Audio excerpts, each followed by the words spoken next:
I met Tom Norbury through music, neither of us as musicians, but thanks to the VFW in Oak Bluffs, Mass., where Tom is the commander, the head honcho, and where he's done a great job of building community, adding Chef Dion's Kitchen for excellent food, and providing a venue for local musical artists to perform, and folks of all walks to enjoy the show.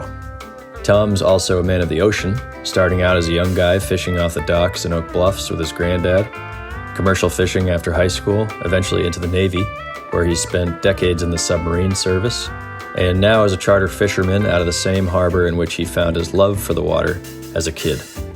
We set up shop in the cabin of Tom's boat, where he told me a bit about his journeys. Thanks for listening. Here we go. Tom Norbury. Started fishing with my grandfather out Oak Bluffs here when I was 10 years old. So I guess he's the guy that got me going as far as being on the water as a little guy. And when I graduated high school, I moved back here to the island and commercial fished with Turtle Lowry for 4 or 5 years. And after that, I joined the Navy, joined the submarine force. And that was in the late 70s, and I ended up retiring out of the submarine force in 2002. And now for over 20 years now, I've been running my charter boat business. So basically a whole lifetime on the water. A charter boat business right out of Oak Bluffs where you started. Right. Cool. Yeah. So you grew up here? Yeah. Yeah. Yeah, summers. Yeah. My grandparents on both sides had houses here. Uh-huh. And my dad was in the Air Force, and that took us all around. But we always ended up getting stashed here. Yeah. As kids. So yeah, when I got out of high school, then I moved here year-round. Yeah. And that was 1974. And then what years were you in the service? From the late 70s to 2002. Wow.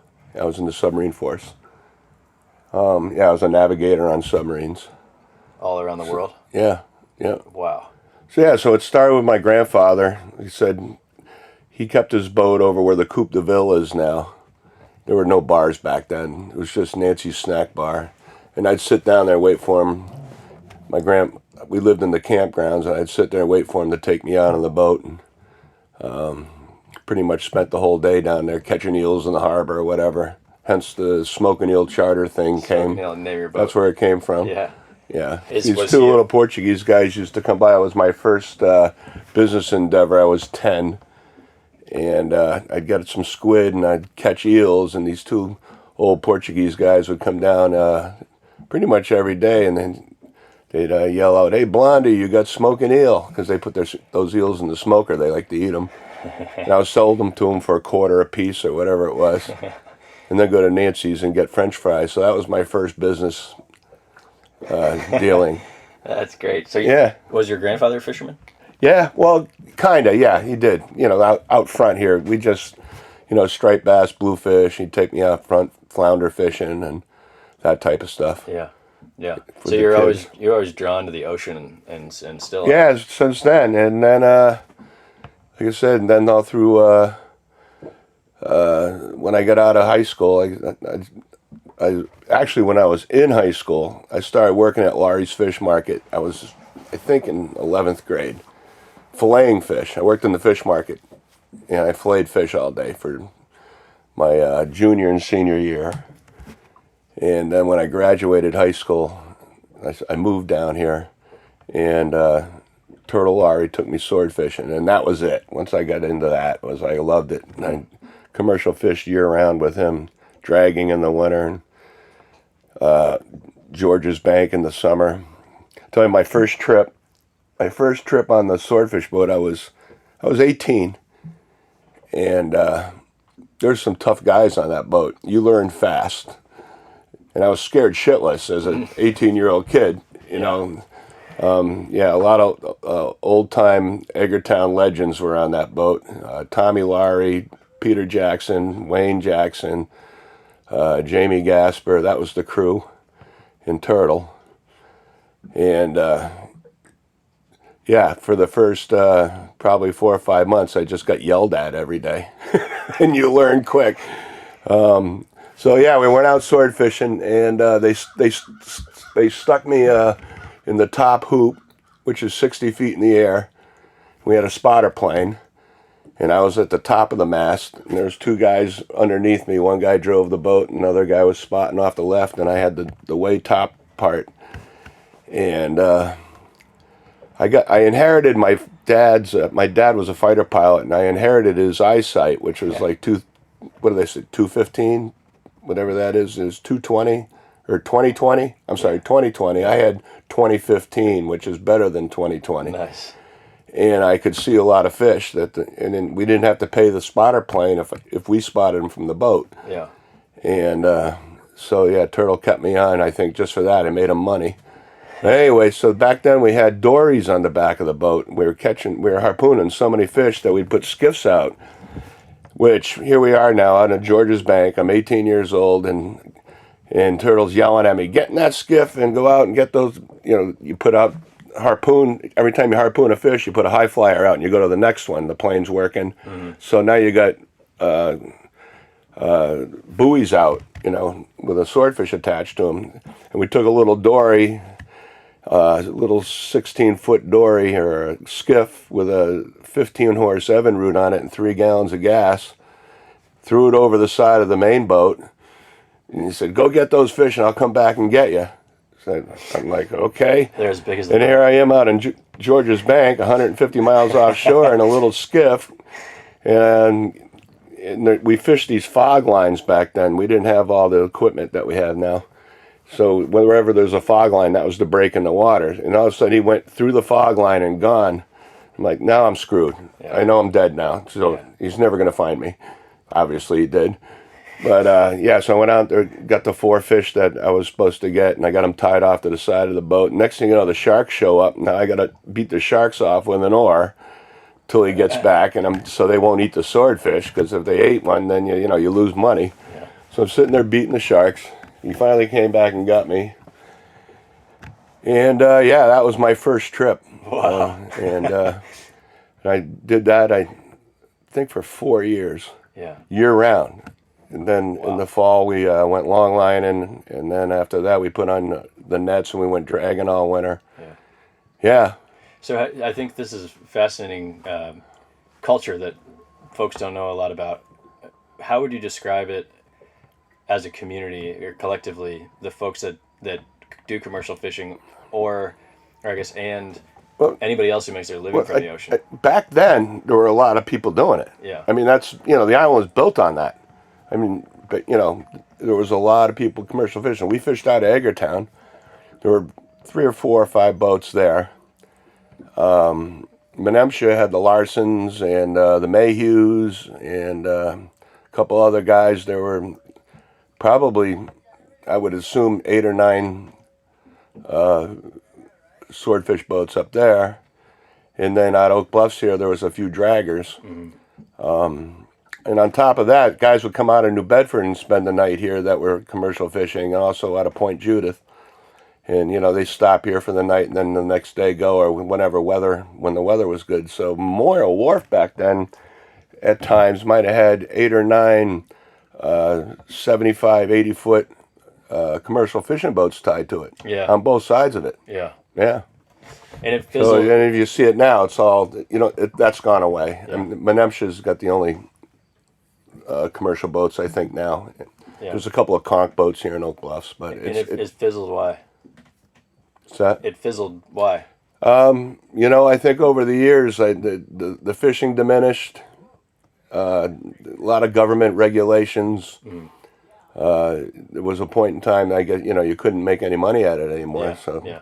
I'm reading this book right now by Peter Mathiasen. It's called Men's Lives, and it's about this same premise, but on Long Island. Yeah. And government regulation, taxes, making it really hard for these entrepreneurs to make ends meet. Yeah. So when I was doing it, there really wasn't a whole lot of regulations. Yeah. In the businesses I was doing, the dragging, scalloping, sea scalloping, sword fishing. It wasn't really regulated, which probably is why the diminish of the swordfish.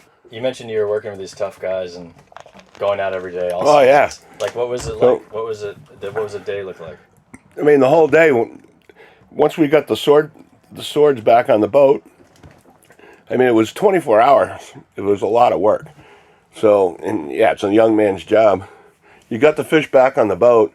Maybe you got 14 that day, and you're hauling them back, and it's sunset, or even a little later, and then you got to clean them. So you got to gut them, clean them, and then you go down into the hole, into the lazarette, into the holding part of the boat, and you got to chop the ice up, make a bed of ice them down, then do all the gear work. You know, that gear had to be put back together again for the next day. Mm-hmm. And there were days where by the time we got everything ready to go, the sun was coming back up, and we're back up in the rigging. So you could go 48. Wow. Maybe 3 days of, no sleeping or little naps or whatever. Not to mention tough elements, out in the elements, ocean. Yeah. Weather. Some days the weather would, obviously be rougher than others. Yeah. It didn't matter. You were up there doing it. Yeah. And so then that... And we were making a lot of money back then, too. Yeah, I mean, as an 18-year-old kid, I mean, some of my shares back then, when we got in, and that's another way of getting hooked into this racket. I remember sharing up maybe $4,000, $5,000, $6,000 in 1977. Nice. Which is probably in these days money, probably 20 grand, 25 grand for 8, 9, 10 days work. So you take an 18-year-old kid and you put all that cash in his pocket. And, next thing we're buying motorcycles and trucks, and it was a never-ending let's do it. So yeah, wow. And it was the Wild West. Yeah. And how has the island changed since then? There wasn't many people in the winter here, and as far as that goes, and even in the summer there wasn't. Yeah. The locals bars is where we hung out. The Ritz in Oak Bluffs. There wasn't any live music back then, or we had a jukebox, and there were pickled eggs on the bar. Nice. And the Seaview Hotel, which is now a condo, that was the other locals bar in Oak Bluffs. Yeah. And then in Edgartown, we hung out at Norbury, which went to Davin's Ryan's, and I don't know what they're calling it now, Rockfish or something. I don't know. I can't remember. But those were the locals bars. Oh, and the Square Rigger. Yeah. And so the fishing took you into the Navy. So after a while, as a young kid, just doing that year round, and as far as going in the Navy, it was the right thing to do, obviously, for me. The other path back then, going down these other paths, I might not be here right now, all the partying and everything else that goes along with that lifestyle. I joined the Navy, and ended up in the submarine force for 25 years, and it was a big transition from commercial fishing to I remember boot camp. I joined, it was January, and the boot camp, we had 3 naval boot camps. I went to the one up in the Great Lakes in January, and it was, I don't know, they called it a wind chill factor of 80 below or 70 below, and I'm up there marching, with got our heads shaved and everything. That's what I'm saying. What the hell have I gone and done? But anyway, yeah, it was good. Then I got out of there and went to navigation school, and I was in the surface fleet to start with, and then I transferred to submarines and went to submarine school and submarine navigation school, and that was great, and I liked it, and I kept on doing it for 25 years. I navigated submarines around the world. I've probably been around the world 9 times in every ocean, including under the North Pole. Wow. How long were you underwater for at a time? The longest we went to sea, and we were working with the Brits. We were chasing the Russians under the ice up north, and the Brits would relieve us. So it used to be a 30, 40 day thing, and then the next boat would relieve you, and we'd come back we're working out of Scotland. But they were late once, so we were out there like 79 days, I think. Just watching the Russians playing the Tom Clancy thing. I was on the Dallas, the USS Dallas, which they used in the Hunt for Red October. I was on the Dallas for 5 years, doing that same thing, and it wasn't like the movies. It wasn't the Sean Connery. There were some aspects of the movie that were real, but yeah. So Yeah. No, that's so fascinating to me to imagine, because I've never been on a submarine. I've never been in the military. yeah, it's definitely a different way of life. Mind-blowing to imagine that. Yeah. Those things are all over the world underwater, and Yeah. there's these Yep. Every games ocean. of chess happening beneath the surface. Yeah, it is, and it's really our first line of defense that people don't even know about it. I mean, it's our real. You can't. All the other parts of the military, with satellites and everything, you know where everything's going on around the world now. You don't know where these submarines are, so it's a real stealth thing. Yeah. And that's still going on to this day. Sure. Yeah. Yeah. And then So yeah, I was stationed. So I got stationed in Hawaii. I was on the USS Indianapolis, and the first year I was on that boat, I think I was gone away from home. It was out of Pearl Harbor. We were gone for 344 days out of 365 that year. And yeah, the op tempo was crazy back then, with the Cold War and everything. So I was on the Indianapolis. Here's another. This is ironic too. If you remember the movie Jaws, now I take people shark fishing on this thing. I was on the Indianapolis. Yeah. So if you look at that whole, geez. it's kind of like, ironic that that years later. There's a guy, because you remember he mentioned he was on the Indianapolis in the movie. Yeah. What's his name? Shaw. Quint. Quint. Yeah. Yeah. I forgot the actor's name. I think it was Shaw. Yeah, Shaw. Yeah, whatever. And he mentioned they were down below telling stories that he was on the Indianapolis. Yeah. And years later, I was on the Indian taking people shark fishing, and there's a lot of coincidences going on here. Yeah. But so yeah, I was on the Indy, and then you go to shore duty. So I was on the Indy for 5 years.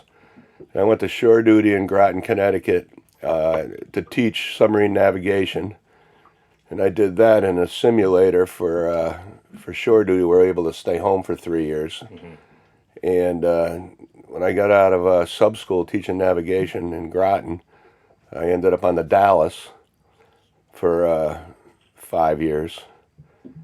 Brought the Dallas up to New Hampshire after 5 years on her for a refit, and went to shore duty back to Groton, Connecticut, and I was the harbor master for the base for 26 submarines and all the shore support. I had 75 people working for me.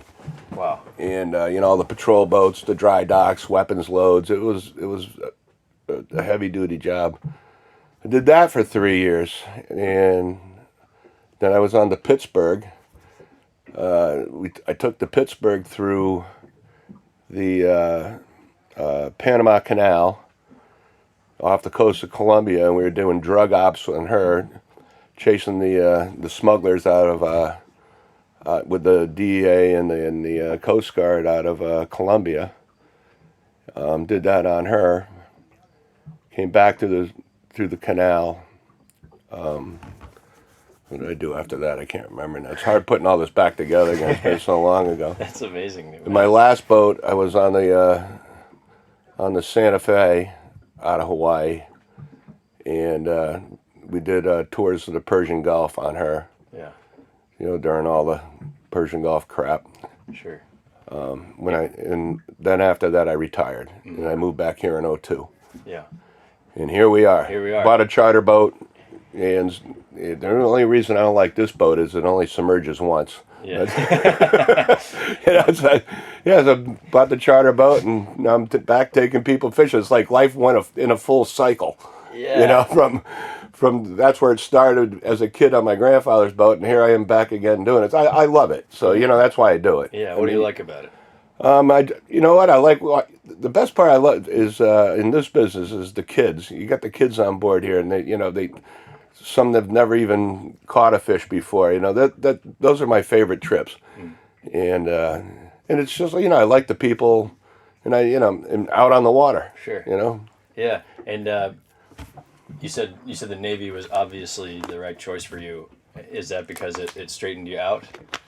Oh, sure. Yeah, definitely. Or why do you say Yeah, that? as a young kid, we were, like you said, we were getting into some bad stuff Yeah. back in the 70s. It was like the Wild West around here, and the never-ending flow of money and partying. And at that point in time, too, in the 70s, all the stars started coming down here, and the Hot Tin Roof opened, and, it was just flat on, whatever we were doing. And, yeah, it was a life of no return. Yeah. I mean, as you've seen over the years, and not just in that business, and any, we were rock and roll stars back then, the commercial fishing. Yeah. I mean, the fishermen, we were. So we were hanging out with the rock and rollers, and, one thing leads to another, and I joined the Navy. I made the right move. Yeah. Hanging out with the rock. I got out of here, and one night even around here in the 70s, you're out partying, and next thing you know, you're hanging out with Bellucci and whoever else moved down here back in the 70s, whoever else showed up. Yeah. And, I joined the Navy, and obviously John died. I knew him quite well. He was a good guy. But, yeah, he was a wild man. Yeah. And amongst other people, just my local friends. Yeah, sure. A lot of them are all gone now, too. They're dead. So...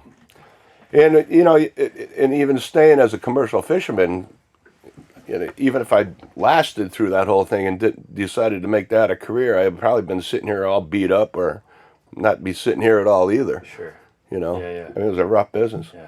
And now you operate another ship at the VFW. Yeah. That's a nice little community over there. Yeah. So, I've been the commander there for 4 years now. And been on the board, there for 20 years. It's a great little place. Yeah. Over the years, we've tried to build that up, and we had a great thing going there for a long time. When the pandemic hit, they shut us down. We almost had to close, and we ran out of money. And we finally getting the ball rolling here again. That's when I started bringing the bands in. Yeah. And the people started showing up. Then Dion opened his thing up there, and we got the business up and running again. Yeah, it's a great little spot. Yeah, my dad was a life member there too. He was a jet pilot in Korea, so he was one of the original members there with Peter Herman's dad, who started the place in the '60s. Wow. I remember him. I tell you, just live around the corner from it. And as a kid, my dad would tell my mom, "Yeah, I'm going to go get some milk and a couple other things out at the store." And he'd stop at the VFW. He'd come back an hour and a half, 2 hours later. And my mom was just laughing. "Where'd you go, to Falmouth for that milk?" She knew who he was. It was fine. And yeah, he was a hell raiser too. Yeah. So. Wow. Yeah. Well, I appreciate you being on the show, Tom. I know we've talked here and there at the shows, but it's usually we're focused on listening to the music. But I'm glad we could sit down and hear a little bit about your background and your story. And I'm excited. Yeah, and here we are. We're still doing it. Yeah. Yeah, man. And you've been to the VFW now. I mean, we have a good time there. And it's a blue-collar bar. In the winter, you go in there, and everybody in there's getting off of work. Mm-hmm. Or retired, from working here, It's a nice place to listen to music, too, because it's not so loud and it's not packed, and it's kind of a nice chance for the musicians to get to have I think they like it. Yeah. All the musicians that I've talked to, they love playing there. Yeah.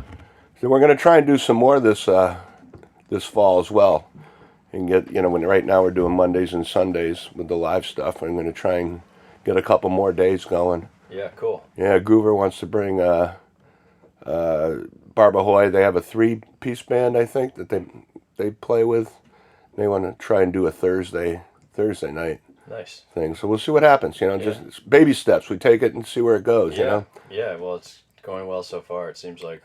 Yeah. And then a couple more questions I like to ask people, and if you don't have an answer, that's cool. But,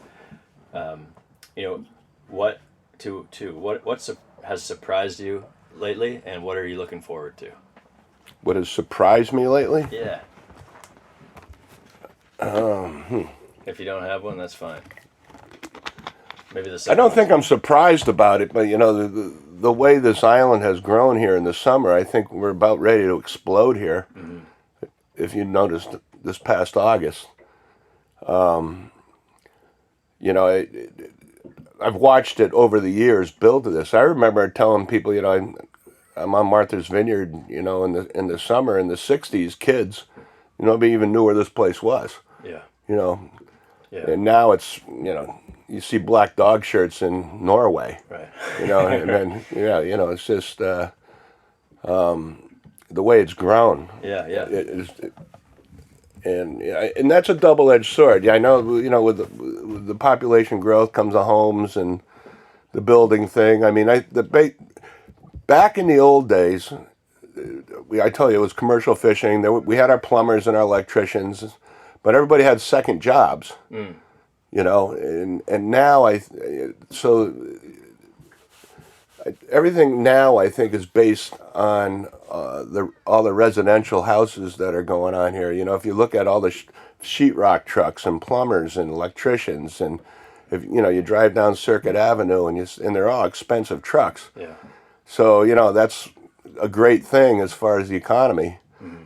But the amount of people here it's amazing how crowded it gets. In the '70s, you'd go down Circuit Avenue, there'd be 3 beat-up pickup trucks. Yeah. In February. Right. One of them parked in front of the Atlantic Connection, or 2 of them up there at Seasons or whatever, and one in front of the Ritz. Yeah. And now, even in the wintertime, you drive up there and you see all these expensive trucks, year round, and with like I said, with logos on the side, whatever business they're in. And it's all based pretty much around, everybody that's moved here. Yeah. So it's the way it is. So I've seen it grow. And then how about what are you looking forward to? Retiring. Yeah. I mean, really just retiring, and go to the VFW, have a couple of drinks, and go home. Whatever. I'm going to keep fishing, but I don't know how many more years I'm going to be doing the chartering thing. Yeah. I'm getting older now. I'm 67 now, so there's be a point in time. The maintenance on these things are so expensive, and the fuel is out just crazy. Yeah. And just keeping up with the whole thing. So probably downsize the boat and do a little fishing just for recreation. Just go back to where it started, where it really started. Yeah. Full circle. Yeah. Yeah. Well, that's great, Tom, and I hope you get to do it your way. It seems like you have so far, and everything's good. Yeah, I'm really, I'm enjoying like I said, I'm enjoying the VFW thing. It's a great venue. Yeah. A lot of good people in there. We'll see where it goes. Good stuff, man. You never know what'll happen tomorrow, right? Yeah, that's for sure. Well, thank you. Right. Thanks for doing this in the cabin of your boat. And big weekend coming up ahead of us. And I'm sure I'll see you soon at one of the shows at the VFW. I'm not that hard to find. I'm either on the boat, the VFW, or at my house. There you go. Thanks, Tom. All right. I appreciate it. All right, no problem. That's it for this episode of the Jalapeno Podcast. Thanks, everybody, for tuning in. Thank you, Tom, for being on the show. Tom Norbury, Oak Bluffs, Mass, Smokin' Eel Charters. Check them out. Thanks also to Aaron Mason for your editing and sound expertise on this and all other episodes. We'll catch you next time in the Jalapeno Podcast. Be well.